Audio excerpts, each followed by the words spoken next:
আসসালামু আলাইকুম। আজ আমরা যে শহরটিতে ঘুরতে বেরিয়েছি সেটিকে সৌদি আরবের অনানুষ্ঠানিকভাবে গ্রীষ্মকালীন রাজধানীও বলা হয়। পাহাড়ের উপরে বিদ্যমান সুন্দর এই শহরটির নাম তায়েফ। তায়েফ হলো সৌদি আরবের মক্কা প্রদেশের একটি শহর। মক্কা নগরী থেকে প্রায় ৬,৫০০ ফিট উঁচুতে অবস্থিত এই তায়েফ। তায়েফ যেমন সুন্দর একটি শহর, ঠিক তেমনিভাবে এই শহরটিতে রয়েছে বিষাদ গাথা। আমাদের মহানবী হজরত মুহাম্মদ সাল্লাল্লাহু সাল্লাম যখন ইসলাম প্রচারের জন্য তায়েফ শহরে আসেন, তখন তায়েফবাসীরা তার ইসলাম ধর্ম প্রচারে বাধা সৃষ্টি করে এবং প্রচার করতে না দিয়ে তাকে উল্টো রক্তাক্ত করে দেয়। ছোটবেলায় আমরা ইসলাম শিক্ষা বইতে পড়েছিলাম যে রাসূল সাল্লাল্লাহু আলাইহি ওয়াসাল্লাম যখন নামাজের জন্য বের হতেন, তখন পথে কাঁটা বিছিয়ে রাখতো এক বুড়ি। সেই বুড়ির বাড়ি কিন্তু এই তায়েফ শহর। আজকে আমরা ঘুরে দেখব সেই বুড়ির বাড়ি, সেই সাথে ঘুরে দেখব এই তায়েফবাসীরা পাহাড়ের উপর থেকে বড় পাথর ফেলে রাসূল সাল্লাল্লাহু আলাইহি ওয়াসাল্লামকে হত্যা করতে চেয়েছিলেন। সেই পাথরটি এখনও সেই পাহাড়ে বিদ্যমান আছে। তায়েফবাসীরা রাসূল সাল্লাল্লাহু আলাইহি ওয়াসাল্লামকে এত অত্যাচার করা সত্ত্বেও তিনি এই শহরটিকে মায়া জড়িয়ে রেখেছিলেন। তায়েফে আমরা ঘুরে দেখব আবু ইবনে আদ্দাস রাদিয়াল্লাহু আনহু, অর্থাৎ নবীজির ভাতিজা রওজা মোবারক। সেই সাথে ঘুরে দেখব প্রায় ৯,৫০০ ফিট উঁচুতে অবস্থিত জাবালে সেফা পাহাড়ের সৌন্দর্য। অ্যান্ড লাস্ট ডেস্টিনেশন আমরা উটের খামারে এবং উটের দুধ আমরা টেস্ট করার ট্রাই করব। তো আমি ইব্রাহিম আছি আপনাদের সাথে, সম্পূর্ণ ভিডিওটি আমার সাথে থাকুন। আসসালামু আলাইকুম এভরিওয়ান, গুড মর্নিং। এখন বাজে ঘড়ির কাঁটা অলমোস্ট 7:30। তো আজকে হচ্ছে আমরা তায়েফের উদ্দেশ্যে রওনা দিছি। ইনশাল্লাহ তায়েফ জিয়ারা করবো, আমরা যা যা দেখার আছে সবগুলো ইনশাল্লাহ দেখার ট্রাই করব। তো আমি এখন যে স্থানটিতে আছি এটা হচ্ছে হিজড়া ব্রিজ বলা হয়। এখানে আসলে আপনারা তায়েফ যাওয়ার জন্য অসংখ্য ট্যাক্সি পেয়ে যাবেন। অলমোস্ট 200 বা 250 রিয়াল নিবে আপনাদের থেকে আপ ডাউন, তায়েফ জিয়ারা করে দেখাবে। এই হচ্ছে হিজড়া ব্রিজ বলা হয়। তো এখন আমরা মনির ভাইয়ের কার দিয়ে আর কি যাবো আমরা। আমাদের অলমোস্ট 50 রিয়াল করে লাগবে পার পার্সন। আমরা 4 জন 200 রিয়াল লাগবে। আমাদের সাথে আরও লোক যাবে, বড় একটা হাইস গাড়ি নিচ্ছি আর কি আমরা। এটা হচ্ছে আমাদের গাড়ি, হাইস গাড়ি। তো এই গাড়িতে করে আমরা যাবো অলমোস্ট 10-12 জন আর কি।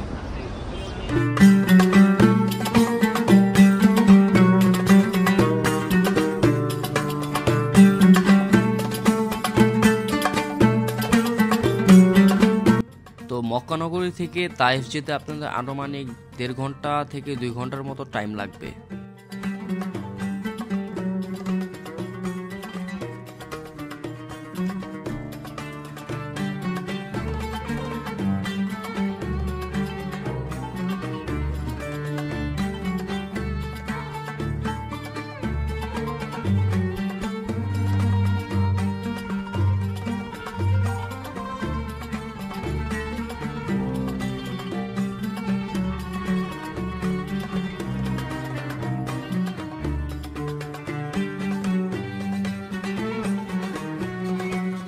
আমাদের ফার্স্ট ডেস্টিনেশন ছিল আবু ইবনে আব্বাস রাদিয়াল্লাহু আনহুর রওজা মোবারক জিয়ারত করা। মসজিদে আব্দুল্লাহ ইবনে আব্বাস রাদিয়াল্লাহু তাআলা। হযরত আব্বাস হলো নবী করিম সাল্লাল্লাহু আলাইহি ওয়াসাল্লামের চাচার নাম, আব্দুল্লাহ হলো তার ছেলে। তো নবীজির ভাতিজা হযরত আব্দুল্লাহ ইবনে আব্বাস, ওনার বাড়ি ছিলেন এইটা। পরবর্তীতে সংস্কার করতে করতে এখানে এত বড় মসজিদ, এত মানুষের আয়োজন। তো সেই আব্দুল্লাহ ইবনে আব্বাস উনি ছিলেন রাইসুল মুফাসসিরিন। রাইসুল মুফাসসিরিন বলা হয় ওই ব্যক্তিকে যে তাফসির কারকদের ওস্তাদ, বড় সরদার। তো নবীজির কাছ থেকে উনি এত এলেম অর্জন করছেন, যদিও নবীজিকে ওনার বেশি সময় পায় না, মনে হয় 13 না 14 বছর সময়। ওনার যখন 13-14 বছর বয়স হয়েছে তখন নবী করিম সাল্লাল্লাহু আলাইহি ওয়াসাল্লাম ইন্তেকাল করছেন। তো এই তায়েফ শহরে ইসলাম ভূমিকায় তার অনেক অবদান আছে।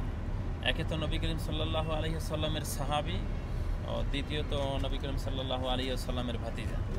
তো নবীদের সাহাবী, নবীদের ভাতিজা, একজন রাইসুল মুফাসসিরিন। ওনার কবরও আছে এখানে। তো কবরটা এই মতো উঁচা ওয়াল দিয়ে করা আছে, মানুষ দেখতে পায় না। মানে দেখতে গেলে তো মনে হয় কবরে মাটি মুটি ছিটিয়ে ফাড়িয়ে নিয়ে যাইতে, যার কারণে উঁচা করে দিয়ে ফেলাইছে। আপনারা ওখানে যার যার মতো 2-1 মিনিট জিয়ারত করবেন আর দেখবেন ইনশাআল্লাহ। এই যে যত দেখেন আয়োজন, যত কিছু, এই শুধু নবীদের ভালোবাসা। এত কষ্ট করে আসা, এত টাকা খরচ করে আসা। আর এ যদি সৌদি সরকার যদি বন্ধ না করে, কিয়ামত পর্যন্ত মানুষ এভাবে আসতে থাকবে, যাইতে থাকবে। তো কেউ হারাবেন না, কবর জিয়ারত করবেন। যদি সম্ভব হয় মসজিদে খোলা আছে না? হ্যাঁ, যদি সম্ভব হয় মসজিদের ভিতর 2 রাকাত নামাজ পড়বেন। তারপরে আসবেন পরবর্তী স্থান ইনশাআল্লাহ বলবো ইনশাআল্লাহ। আলহামদুলিল্লাহ আমরা হচ্ছে আব্দুল্লাহ ইবনে আব্বাসের যে হচ্ছে রওজা শরীফটা ওটা হচ্ছে জিয়ারত করছি আমরা। তবে ওনাকে ডিরেক্টলি ওনার কাছে কিছু চাওয়া কিন্তু যাবে না, ওনার উসিলা করে আল্লাহর কাছে যেতে হবে। বেন আমরা হচ্ছে নামাজ পড়লাম 2 রাকাত, আলহামদুলিল্লাহ অনেক শুকরিয়া আদায় করছি আল্লাহর কাছে, লাখো কোটি গুণ শুকরিয়া। এই যে আমরা হচ্ছে 13 জনের একটা গ্রুপ আসছি আর কি। এটা হলো মসজিদে আদ্দাস রাদিয়াল্লাহু তাআলা আনহুর মসজিদ। নবী করিম সাল্লাল্লাহু আলাইহি সাল্লাম যখন তায়েফে আসলেন, তায়েফবাসীরা ওনাকে পাথর মাইরা রক্তাক্ত করছিলেন। ওই যে জায়গাটা দেখাইলাম, ওখান থেকে নবীজি এখানে আসছেন। আসার পর একজনের নাম ছিল আদ্দাস, উনি নবী করিম সাল্লাল্লাহু আলাইহি সাল্লামকে নিয়ে আসছেন। তখন এই বাড়িটা ছিল একজনের না, দুইজনের নাম ছিল উতবা সাইবা, মানে কাফেরদের বেদুইনদের এলাকা ছিল। তখন উনি যখন এখানে আসার পর ওনার সাথে নবী করিম সাল্লাল্লাহু আলাইহি সাল্লামের সাথে অনেক পরিচয় হইলেন, কথাবার্তা হইলেন। কথাবার্তা হওয়ার পরে নবী করিম সাল্লাল্লাহু আলাইহি সাল্লাম ওনাকে জিজ্ঞেস করলেন যে তোমার নাম কি? তিনি বললেন যে আমার নাম আদ্দাস। তো বললেন তোমার বাড়ি কোথায়? তখন উনি বললেন যে আমার বাড়ি অমুক দেশে। তখন নবী করিম সাল্লাল্লাহু আলাইহি সাল্লাম বললেন যে তাহলে তুমি তো হযরত ইউনূস আলাইহিস সালামের বংশধর। তো তিনি বললেন যে আমি সংক্ষেপে বলি আর কি, আপনাদের লম্বা ইতিহাস তো। তো তিনি বললেন যে আমি যে ইউনূস আলাইহিস সালামের বংশধর আপনি কেমন করে বুঝলেন আমি যে সেই এলাকার বা বংশধর? তো তিনি বললেন যে যত হাজার বছরও হোক না কেন, হযরত ইউনূস আলাইহিস সালামও একজন নবী, আমিও নবী। তো এক নবীর খবর আর এক নবী জানে, তাতে যত হাজার বছরই হোক না কেন। তো অনেক কথা শোনার পরে উনি দৌড় দিয়ে এই সাইডটা ছিল আঙ্কুর বাগান, মানে ওই সাইডটা এই মসজিদের সামনে। তো উনি এক বাটি আঙ্কুর নিয়ে আসছেন নবীদের জন্য। তখন নবী করিম সাল্লাল্লাহু আলাইহি সাল্লাম বিসমিল্লাহ বলে মুখে দিলেন। তখন সেই আদ্দাস বললেন যে আপনি যে বিসমিল্লাহ বলে খাইলেন, আপনি কেন এই শব্দটা কি বললেন? তো উনি বললেন যে আমার ধর্ম ইসলাম, আল্লাহ পাক আমাকে এইটাই শিখাইছে, আমাকে এইটা বলতে হবে। তো উনি বললেন যে আমাদের গোত্রের লোকেরা এই কথা বলে না, আপনি আর পরবর্তীতে বিসমিল্লাহ বলবেন না। যদি এই কথা অন্য কেউ শুনে তাহলে আপনাকে আরও বেশি আঘাত করবে, মারবে। তো অনেক কথাবার্তার ফলে সেই আদ্দাস রাদিয়াল্লাহু তাআলা আনহু ওনার খুব ভালো লাগলেন নবী করিম সাল্লাল্লাহু আলাইহি সাল্লামকে। তখন নবীকে জড়াইয়া ধরলেন, কপালে চুমা খাইলেন, গালে চুমা খাইলেন। তখন উনি বললেন যে আপনি আমাকে এখনই মুসলমান বানাইয়ে দেন। তখন আল্লাহ নবী বললেন তাহলে তুমি পড়ো আশহাদু আল্লা ইলাহা ইল্লাল্লাহু ওয়া আশহাদু আন্না মুহাম্মাদুর রাসূলুল্লাহ। এই তায়েফের সর্বপ্রথম মুসলমান ছিলেন সেই আদ্দাস রাদিয়াল্লাহু তাআলা আনহু। তা পরবর্তীতে আস্তে আস্তে ওনার নামে এই একটা মসজিদ করা হইল। আর পরবর্তীতে নবী করিম সাল্লাল্লাহু আলাইহি সাল্লাম এইখানে থাকতেন। তো এই মসজিদের ইতিহাস হলো এই যে নবীদের পরবর্তীতে তো নবীদের সাহাবী মসজিদে আদ্দাস রাদিয়াল্লাহু তাআলা আনহু। তো এখন আমরা ওই সামনে একটু চলেন, ওখানে অনেক সেই সাহাবীদের পুরান ঘরবাড়ি আছে, এক নজর দেখে তারপরে আমরা যাব সেই বুড়ির বাড়ি দেখার জন্য। কত 1000 বছর আগের ঘর, ওই অবস্থায় আছে। হ্যাঁ, ওই অবস্থায় আছে। সত্য হোক আর মিথ্যা হোক, জীবনে যত শুনছেন যে বুড়ির বাড়ি, এইটা সেই বুড়ির বাড়ি। অন্তত সত্য হোক মিথ্যা হোক চোখে দেখে গেলেন, জীবনে অনেক শুনছেন, এই সেই বুড়ির বাড়ি। এখন এই দিক থেকে আসেন, ওই দিকে আরো অনেক দেখার কিছু আছে। আমাদের পিছনে হচ্ছে আমাদের যে গ্রুপটা, সেই গ্রুপ আসতেছে অলরেডি। এই সেই বুড়ির বাড়ি যেখানে হচ্ছে আমাদের প্রিয় নবী হযরত মুহাম্মদ সাল্লাল্লাহু আলাইহি সাল্লামকে কাটা দিয়ে রাখতো আর কি রাস্তায়। খবরদার কেউ পড়ে যায়নি। সব পাথর আর পাথর, কিন্তু বড় বড় পাথর, অনেক উঁচুতে উঠা যায়, ওখানে মেবি উঠা যায়, টাইম লাগবে। এই সেই কাটা গাছ দেখতে পাচ্ছেন, যেই কাটা দিয়ে হচ্ছে আমাদের নবী হযরত মুহাম্মদ সাল্লাল্লাহু আলাইহি সাল্লামকে বুড়ি আর কি রাস্তা দিয়ে রাখতে হয়তো, বা এই রাস্তায় আমাদের নবী নিজের হাতে এই মসজিদটা গড়েছে আর কি। মসজিদে রাসূল সাল্লাল্লাহু আলাইহি সাল্লাম এই মসজিদটার নাম। নবীজিকে হত্যা করার চেষ্টা করছিলেন যে ফালাবে, মসজিদও শেষ হয়ে যাবে আর নবীও মারা যাবে। তো যে কোনো মতে আল্লাহর কুদরত, যেটা শোনা কথা আমার, এটার কোনো দলিল নাই, ভিত্তি নেই। যে ওই যে নিচে দুইটা পাথর দেখেন না, এখন আসলে সেরকমের মনে একটা হয় যে ওই পাথর যে কোনো মতে আল্লাহর কুদরত ওইখানে এসে আটকে গেছে, ওই পাথর আর নামতে পারে না। আল্লাহু আকবার। আর এই যে পাথর দেখেন, ওই নিচে একটা পাথর দেওয়া, ওই পাথরটা একসময় নবী করিম সাল্লাল্লাহু আলাইহি সাল্লাম ওই অসুস্থ অবস্থায় এই পাথরে নাকি নবীজির রক্ত লাইগা আছে। তো এইখানে এই পিঠে হেলান দিয়ে বসা ছিলেন আর নবীজি কাঁদতেছিলেন। এই পাথরটা, এই যে সামনে পাথর,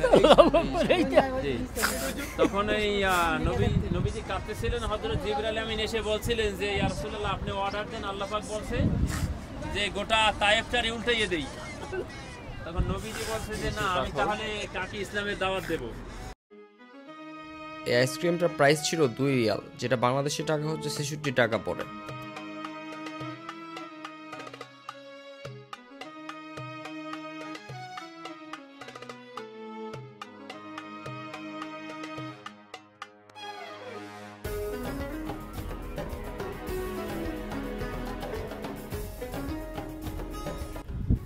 আসসালামু আলাইকুম এভরিওয়ান। তো এখন হচ্ছে আমরা এই মসজিদ থেকে হচ্ছে নামাজটা আদায় করলাম জোহরের।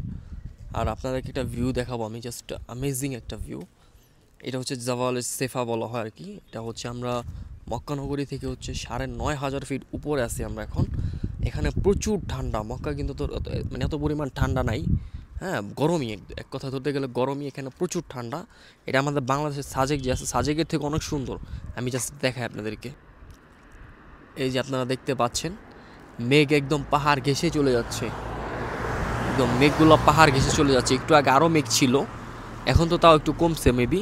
এই যে দিকটা দেখতে পাচ্ছেন মেঘের জন্য মানে পাহাড় আর কি কিছু দেখা যাচ্ছে না। এদিকটা আপনারা দেখতে পাচ্ছেন মেঘের জন্য পাহাড়ে কিচ্ছু দেখা যাচ্ছে না, কিচ্ছু না। সুবহান আল্লাহ, আল্লাহর কি মানে অসম্ভব সুন্দর এই প্রকৃতি আল্লাহ সৃষ্টি করেছে। না জানি জান্নাত কত সুন্দর, এই পৃথিবীটাতে এত সুন্দর, তার থেকে হাজার গুণ সুন্দর হচ্ছে আমাদের জান্নাত। সেই জান্নাতে আমরা যেতে চাই সবাই ইনশাআল্লাহ। এই দেখতে পাচ্ছেন অনেক সুন্দর একটা ভিউ। নানা আছে তো, নানাকে আমি জিজ্ঞেস করবো কেমন অনুভূতি। বলো নানা, তোমার কেমন লাগতেছে বলো। খুব ভালো লাগতেছে। আল্লাহ, না রে ভাই, এইরকম মেঘ আমি দেখি না। নানার হচ্ছে ফার্স্ট টাইম, এর আগে আমি সাজেক যে মেঘ দেখতে পারছি, খাগড়াছড়ি বান্দরবনে যেও মেঘ দেখতে পারছি। তো এটা বাংলাদেশ থেকে অনেক সুন্দর, অসাধারণ, বাংলাদেশের থেকে হাজার গুণ সুন্দর। কিন্তু আমি একটু সামনে যেয়ে আপনাদেরকে দেখানোর ট্রাই করি।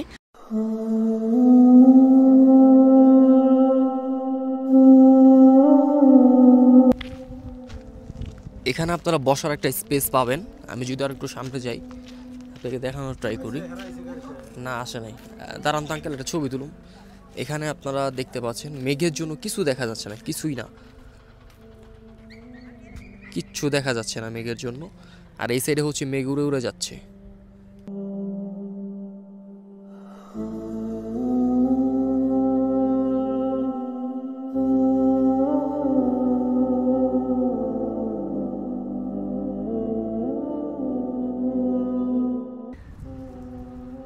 গাইস, অনেকক্ষণ দেখার পরে আমার চোখে পড়লো এই বানরগুলা দেখতে পাচ্ছেন। আমি সামনে যাব না, একটু দূর থেকে ভিডিও করব, হয়তো বা কামড় টামড় দিতে পারে। এই দেখেন বানরগুলো অসাধারণ, অনেক সুন্দর বানর। এখানে বানর দেখতে পেলাম আমরা, আমার চোখে পড়লো। এই যে হচ্ছে আমার নানা দেখাইছে আমাকে, খেয়াল করে। এই হচ্ছে এক বানর, এই হচ্ছে আরেক বানর। নানা গোলাগুলি করো দুইজন মিলে।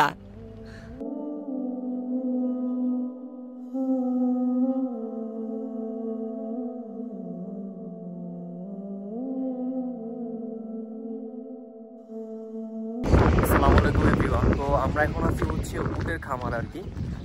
মনির ভাই হচ্ছে আমাদের উটের খামার নিয়ে আসছে। এই যে আমার সামনে দেখতে পাচ্ছেন উট, অনেক উট আছে এখানে, খাবার খাচ্ছে আর কি।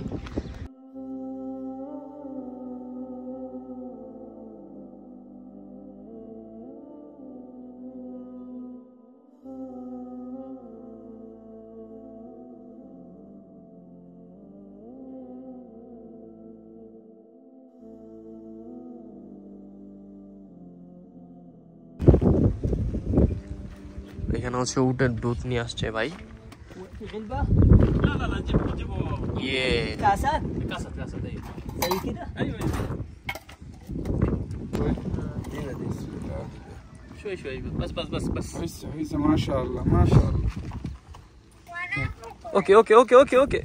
ওকে।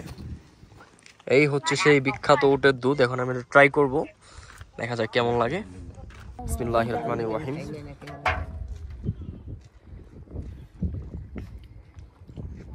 অনেক মজা। তাড়াতাড়ি খাইয়ে দেন।